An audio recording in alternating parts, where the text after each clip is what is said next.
मित्रों, पिछले वीडियो में हमने देखा कि योग क्या है। चित्त की वृत्तियों का सर्वथा रुक जाना ही योग है। आज के इस वीडियो में हम ये जानेंगे कि ये वृत्तियाँ कितने प्रकार की होती है। हम इस पे विस्तार में बात करेंगे।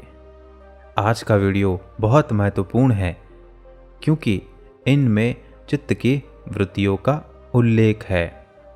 इन्हीं वृत्तियों में हम अपना पूरा जीवन बिता देते हैं और इन वृत्तियों से ही हम सुख दुख अनुभव करते हैं। तो इस वीडियो को पूरा जरूर देखें और अपने जीवन में बदलाव जरूर करें। दोस्तों, पतंजलि योगा सूत्रा की मैं पूरी सीरीज़ लेके आ रहा हूँ, इसलिए मेरे चैनल को सब्सक्राइब कर ले। और हाँ, अगर आपने इस सीरीज़ के पिछले वीडियो नहीं देखे हैं तो उन्हें ज़रूर देखें, क्योंकि अगर आप क्रमबद्ध आगे बढ़ेंगे तो आपको चीज़ें ज़्यादा समझ में आएगी, बहुत स्पष्ट समझ में आएंगी और आप अपने जीवन में बहुत अच्छे से उतार पाओगे। आज हम समाधिपात के सूत्र 5 से 11 को समझेंगे। सूत्र 5, वृत्तयः पंचतः क्लिष्टा अक्लिष्टाः, अर्थात वृत्तियाँ 5 प्रकार की होती है और उन प्रत्येक वृत्ति के क्लिष्ट और अक्लिष्ट 2 भेद होते हैं। चित्त में पूर्व कर्म संस्कारों के कारण अनेक प्रकार की तरंगे उठती है, किंतु मुख्यतः ये 5 प्रकार की होती है। प्रत्येक तरंग क्लिष्ट और अक्लिष्ट 2 प्रकार की होती है। क्लिष्ट वृत्तियाँ अविद्या जनित होती है तथा दुखों को बढ़ाती है। इससे विपरीत अक्लिष्ट वृत्तियाँ विद्या जनित होती है, जो सुख एवं आनंद को देने वाली होती है। एक ही वृत्ति जब बाहर संसार की ओर देखती है तो वह दुख का कारण बनती है तथा वह योग साधना में बाधा स्वरूप होती है, किंतु जब वह वृत्ति आत्मा की ओर देखती है तो वह सुख का कारण बनती है। इसे अक्लिष्ट कहते हैं। सांख्य में इस चित्त को ही प्रकृति कहा गया है, जिसके कई भेद बताए गए हैं। यहाँ इसी प्रवृत्ति को चित्त तथा इसके भेदों को वृत्तियाँ कहा गया है। यह प्रकृति 3 गुण सत्व, रज और तम से युक्त है। सारी सृष्टि का विस्तार इन्हीं गुणों के आधार पर हुआ है तथा दृष्टा इसे मात्र देखता है। इन्हीं 3 गुणों की मात्रा की भिन्नता से प्रकृति तत्वों में भिन्नता दिखाई देती है।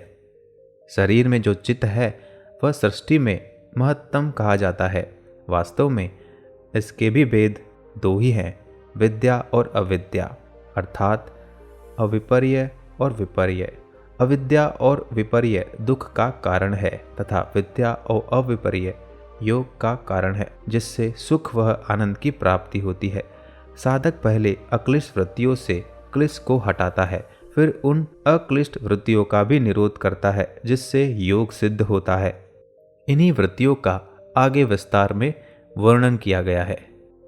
सूत्र 6, प्रमाण विपर्य विकल्प निद्रा स्मृतयः, अर्थात प्रमाण, विपर्य, विकल्प, निद्रा और स्मृति ये 5 वृत्तियां हैं। चित्त पुरुष और प्रकृति का संयुक्त रूप है, जो उस पुरुष के कारण ही सक्रिय होता है। चित्त की ये 5 प्रकार की वृत्तियां जो संसार ज्ञान का आधार है, जिनका निरोध होने पर वह प्रकृतिजन्य स्वरूप को त्याग कर आत्मा स्वरूप में स्थित होता है। ये वृत्तियाँ, पहली प्रमाण वृत्ति। इस वृत्ति के कारण वह प्रमाणों के आधार पर किसी वस्तु को सत्य रूप में जानने की चेष्टा करता है। यह वृत्ति इंद्रिय विषयों के पूर्वाभ्यास से संबंधित विषयों के प्रसंग पर आने पर उभरती है। दूसरा, विपर्य वृत्ति।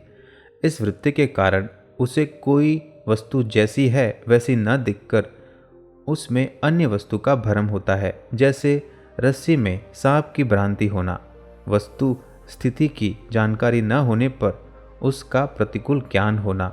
इससे वह असत को सत्य और सत्य को असत मानने लगता है। तीसरी, विकल्प वृत्ति। इस वृत्ति के कारण वह किसी वस्तु को न देखते हुए भी उसकी कल्पना करता है, जैसे ईश्वर को किसी ने देखा नहीं किंतु उसके स्वरूप की कल्पना करना। भय, आशंका, संदेह, अशुभ संभावना आदि की अनुपस्थिति में भी उनकी कल्पना करना। चौथा, निद्रा वृत्ति। इसमें कुछ भी दिखाई न दे किंतु उस अभाव की प्रतीति होती है। आलस, प्रमाद, उपेक्षा, अवसाद, अनुत्साह इस वृत्ति के कारण होता है। पांचवा, स्मृति वृत्ति। इसके कारण जो देखा जाता है, जाना जाता है, उसका पुनः स्मरण होता है। वे संस्मरण जो निकृष्ट योनि में रहते समय अभ्यास में आते हैं, वह स्वभाव के अंग बन जाते हैं। उसकी छाया मनुष्य योनि में भी छाई रहती है, जिससे मनुष्य पशुतुल्य व्यवहार करते देखा जाता है। योग साधना का उद्देश्य इन्हीं दुष्ट वृत्तियों के साथ संघर्ष करना है, जो पशु योनि से चलती आ रही है। आत्मा की गरिमा पर ये पशु वृत्तियाँ हावी हो जाती है, जिनको हटाने के लिए संघर्ष करना पड़ेगा। योग में इसी के निरोध की बात कही गई है, जिससे आत्मा अपने शुद्ध स्वरूप में प्रकट हो सके। योग के अभ्यास से ही तत्वज्ञान होता है, जिसे 8 अंगों में पूर्ण करना होता है। योग कोई बाजीगरी का खेल नहीं है, न कोई शारीरिक कसरत, न कोई शारीरिक स्वास्थ्य लाभ के लिए है। शरीर एवं मन की शुद्धि से ही योग होता है। अशुद्धि किसी भी स्तर की हो, उसे हटाना आवश्यक है। सूत्र संख्या 7, प्रत्यक्ष अनुमानागमाः प्रमाणानि। अर्थात प्रत्यक्ष, अनुमान, आगम भेद के अनुसार प्रमाणवत्ती के 3 प्रकार हैं। प्रमाण के आधार पर किसी वस्तु में सत्यासत्य का निर्माण करना चित्त की प्रमाण वृत्ति है। यह प्रमाण 3 प्रकार का होता है। प्रत्यक्ष प्रमाण, जिन वस्तुओं का ज्ञान इंद्रियों की सहायता से होता है, वह प्रत्यक्ष प्रमाण कहते हैं। जैसे आंखों देखी, कानों सुने, जिह्वा से स्वाद, नासिका से गंध तथा चमड़ी से स्पर्श का ज्ञान होना प्रत्यक्ष प्रमाण है। जब इसका भ्रम एवं संशय रहित ज्ञान होता है तो वह सत्य होता है। यदि इससे संसार की अनित्यता का बोध होकर चित्त ईश्वर की ओर अभिमुख होता है तो वह अक्लिष्ट कहलाता है, जिससे सुख और आनंद की प्राप्ति होती है। किंतु इस वृत्ति से यदि संसार व उसके भोग सत्य ज्ञात होने लगे तथा ईश्वर के प्रति अनास्था हो जाए तो इससे क्लिष्ट कहते हैं, जिससे दुखों की वृद्धि होती है। दूसरा, अनुमान प्रमाण। जिस वस्तु का ज्ञान इंद्रियगत अनुभव के आधार पर न होकर अनुमान के आधार पर होता है, उसे अनुमान प्रमाण कहते हैं। जैसे धुएं को देखकर अग्नि का अनुमान करना, बाढ़ आई देखकर दूर देश में अतिवृष्टि का अनुमान करना आदि। यदि इससे योग साधनों की ओर श्रद्धा बढ़ती है तो यह अक्लिष्ट कहलाती है, परंतु यदि इसका उपयोग सांसारिक पदार्थ के भोग के लिए किया जाता है तो यह क्लिष्ट कहलाती है। तीसरा, आगम प्रमाण। जो ज्ञान प्रत्यक्ष तथा अनुमान प्रमाण के आधार पर नहीं होता है, किंतु विद्वानों तथा ज्ञानियों द्वारा कहे हुए वचन तथा शास्त्र के वचन के आधार पर होता है, वह भी प्रमाण है, जिसे जिन्होंने प्रत्यक्ष देखा है। सभी वस्तुओं को सभी प्रकार से अनुभव हो, अर्थात सभी वस्तुओं को प्रत्यक्ष देख पाना असंभव है। इसीलिए ज्ञानियों के कथन जो शास्त्रों में संग्रहित है, वह आगम प्रमाण है। इनसे यदि भोगों से वैराग्य होकर योग साधना की ओर चित्त प्रवृत्त होता है तो वह अक्लिष्ट कहलाता है, तथा संसार के भोगों की ओर प्रवृत्त होने पर वह क्लिष्ट कहलाता है। वेद, उपनिषद, दर्शन आदि उन मुनियों द्वारा लिखे गए हैं जिन्होंने ऐसा अनुभव किया हो, इसीलिए यह शास्त्र आगम प्रमाण है। सूत्र संख्या 8, विपर्ययो मिथ्या ज्ञानम अदत्त रूप प्रतिष्ठम। अर्थात वस्तु में अन्य वस्तु का जो मिथ्या भ्रमपूर्ण हो, उसका ज्ञान होना विपर्यय है। किसी वस्तु को देखकर या सुनकर उन वस्तु से विभिन्न किसी अन्य वस्तु को समझ लेना विपर्य वृत्ति कहलाती है। जैसे रस्सी को सांप समझ लेना, सीपी में चांदी की भ्रांति हो जाना, रेगिस्तान में जल की भ्रांति हो जाना। यह वृत्ति भी जब योग की ओर ले जाती है तो वह अक्लिष्ट कहलाती है, और संसार की ओर ले जाती है तो क्लिष्ट कहलाती है। सूत्र संख्या 9, शब्द ज्ञानानुपाति वस्तु शून्यो विकल्पम। वस्तु के न रहते हुए भी शब्द ज्ञान मात्र से उत्पन्न चित्तवृत्ति को विकल्प कहते हैं। जब कोई वस्तु नहीं होती है किंतु शब्द ज्ञान मात्र से जो कोरी कल्पना होती है वह चित्त की विकल्प वृत्ति है। संसार के अधिकांश कार्यों के सबसे पहले कल्पना होती है। सभी वैज्ञानिक उपलब्धियां, कविता, संगीत, कलाएं आदि कल्पना की ही उपज है। यह कल्पना भी चित्त की वृत्ति है। इसका भी अच्छा और गलत उपयोग किया जा सकता है। यदि वह ईश्वर प्राप्ति में लगाया जाए तो वह अक्लिष्ट है, अन्यथा वह क्लिष्ट कहलाती है। जैसे भगवान का स्वरूप किसी ने देखा नहीं किंतु साधक सुने सुनाए तथा ग्रंथ को पढ़कर उसके स्वरूप की कल्पना कर उस पर ध्यान लगाता है, जिससे उसे ध्यान का लाभ प्राप्त होता है, ऐसा विकल्प अक्लिष्ट है। संसार के भोगों की ओर लगने पर उसे क्लिष्ट कहते हैं। सूत्र संख्या 10।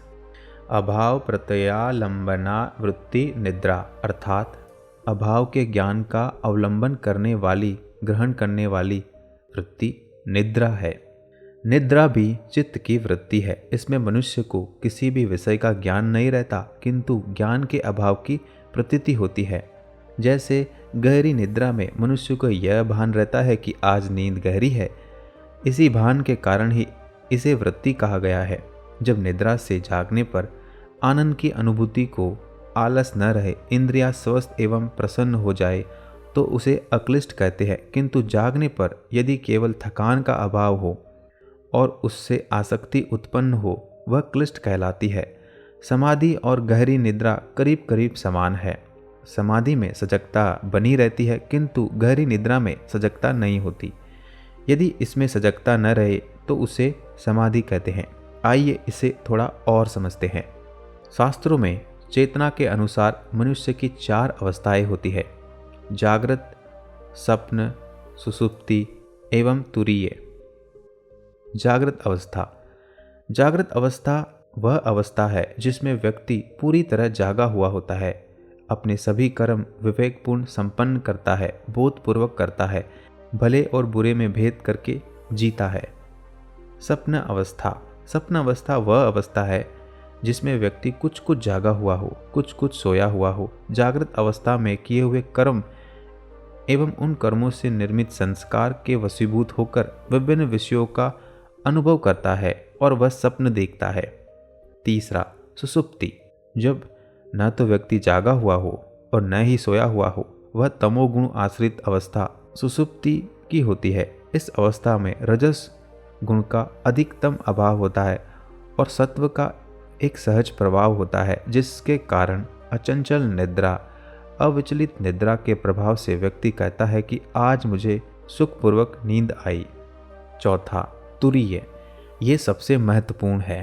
तुरीय एक अनुभव की अवस्था है जिसमें मन और मस्तिष्क में कुछ भी नहीं चलता। यह ध्यान की चौथी अवस्था है। एकदम आत्मीय अनुभूति है जो एकदम शून्य है, इतना शून्य कि आप उसे अनुभूति भी नहीं कह सकते। इसमें यह भी अनुभूति नहीं होती कि आपको कोई अनुभूति हो रही है। और अब इस वीडियो का अंतिम सूत्र, सूत्र संख्या 11। अनुभूत विषया संप्रमोसः स्मृति, अर्थात अनुभव किए हुए विषय का विस्मरण ही स्मृति है। इंद्रियां तथा मन से अनुभव किए हुए विषयों के संस्कार चित्त पर पड़ते हैं। उनका पुनः किसी निमित्त को पाकर प्रकट हो जाना ही स्मृति है। संसार में रहकर अच्छे, बुरे, सामान्य, असामान्य, आनंदप्रद, कटु, क्रोध, घृणा, द्वेष आदि से अनेक प्रकार के कर्म किए जाते हैं तथा मन द्वारा सोचे जाते हैं। इनमें जितना गहरा अनुभव होता है तथा जो बात गहराई तक प्रविष्ट हो जाती है, वे ही संस्कार बनते हैं। ये संस्कार चित्त पर स्थायी रूप से पड़े रहते हैं, जिनका प्रभाव अनेक जन्मों तक रहता है, जब तक उनका भोग समाप्त न हो जाए। ये संस्कार अच्छे, बुरे और मिश्रित तीनों प्रकार के होते हैं। सविकल्प समाधि में ये ही स्मृतियाँ रहती है। जब ये स्मृतियाँ नहीं रहती तो इसी को निर्विकल्प समाधि कहते हैं, किंतु बीज रूप ये विद्यमान रहती है, जिससे व्यवहार के समय पर उनका उपयोग किया जा सकता है। चित्त पर पड़े संस्कार जब जागते हैं तब उन्हें स्मृति कहते हैं। जब इस वृत्ति में आत्मज्ञान में उत्साह बढ़ता है तो वह अक्लिष्ट कहलाती है, और भोग में रुचि बढ़ती है तो वह क्लिष्ट कहलाती है। दोस्तों, अब इस वीडियो को यहीं ख़त्म करते हैं। आशा करता हूँ कि आज का वीडियो में आपने बहुत कुछ सीखा होगा, क्योंकि इसमें हमने जाना कि वृत्तियों के कितने प्रकार होते हैं और उन वृत्तियों में भी अच्छे और बुरे कर्म छुपे होते हैं। अगर अच्छे कर्म करते हैं तो हमें अच्छा परिणाम मिलता है, अगर बुरे कर्म करते हैं तो हमें बुरा परिणाम मिलता है। तो अच्छे कर्म करते रहिए। और हाँ दोस्तों, अगर आपने इस सीरीज़ के पिछले वीडियो नहीं देखे हैं तो ज़रूर देख लीजिए और इस चैनल को सब्सक्राइब कर लीजिए, ताकि आपको आगे इस सीरीज़ के और भी वीडियो मिलते रहें। तब तक के लिए धन्यवाद।